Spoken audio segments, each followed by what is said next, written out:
Descente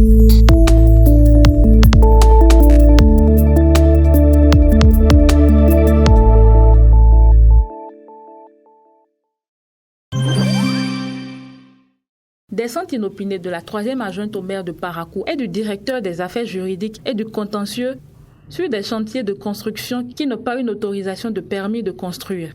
Première étape, ce chantier à Okedama dans le 1er arrondissement de la cité des Kobourou.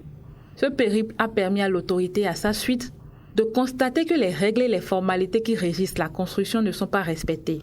Plus loin, le constat est le même. Ce propriétaire bâtit sa maison sans se préoccuper du permis de construire. Cette sortie de l'autorité constitue un rappel à l'ordre afin d'arrêter ce phénomène qui perdure. Notre sortie d'aujourd'hui, c'est pour venir constater encore les bâtiments qui sont là sans permis. Et on a constaté, par exemple, ce bâtiment que vous voyez devant vous là, c'est un bâtiment sans permis. Donc, le monsieur a été appelé. Il viendra à la mairie. S'il ne vient pas le soir, les agents vont passer pour mettre la banderole pour non-respect de la loi.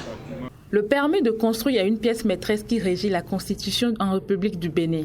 Ainsi, tout particulier ayant pour projet de construire un immeuble doit se rapprocher de l'administration locale afin de ne pas subir les affres de la loi. C'est un décret, le décret 2020-05 du 5 février 2020 qui institue, c'est le nouveau décret qui institue le permis de construire et le permis de démolir.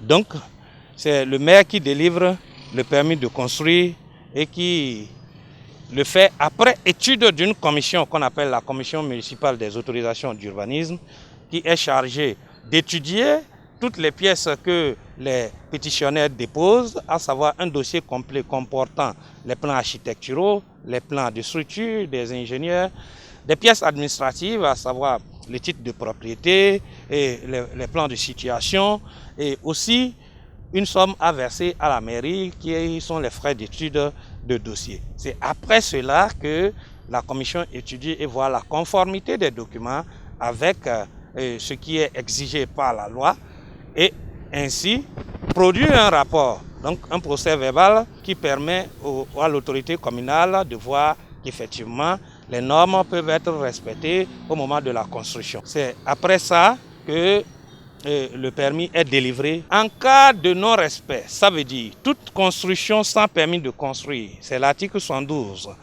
du décret 2020 qui le dit, toute construction sans permis de construire est sanctionnée par l'arrêt des travaux et l'application d'une amende. Une amende qui va de 300 000 à 3 millions de francs. Pour Dame Alimatou Abdoulaye, les chefs quartiers doivent également jouer leur partition afin que chaque propriétaire terrien ait son permis de construire avant le démarrage de sa construction. L'appel qu'on a lancé, c'est dire aux chefs quartiers de veiller sur les constructions. Les gens qui commencent à construire, là, de veiller sur eux et de nous faire signe. Dès qu'ils constatent qu'il y a quelque chose, de nous faire signe. On associe aussi les chefs quartiers. Tous les chefs quartiers de tous les arrondissements sont associés. Il ne faut pas qu'ils disent que c'est ici seul, c'est tous les chefs quartiers. Dès qu'il y a quelque chose, ils nous font signe pour qu'on aille constater les faits. Les constructions sont mal faites. Ils ne prennent pas les techniciens, ils prennent les tâcherons. La fondation est mal faite, si bien que dès qu'il y a une forte pluie, il y a des bâtiments qui se font. Le permis de construire et de démolir est institué par le décret 2020 du 5 février 2020 en République du Bénin. C'est une mesure qui permet à ce que chaque bâtiment qui sera construit soit en sécurité. Avis donc aux personnes qui ont un projet de construction.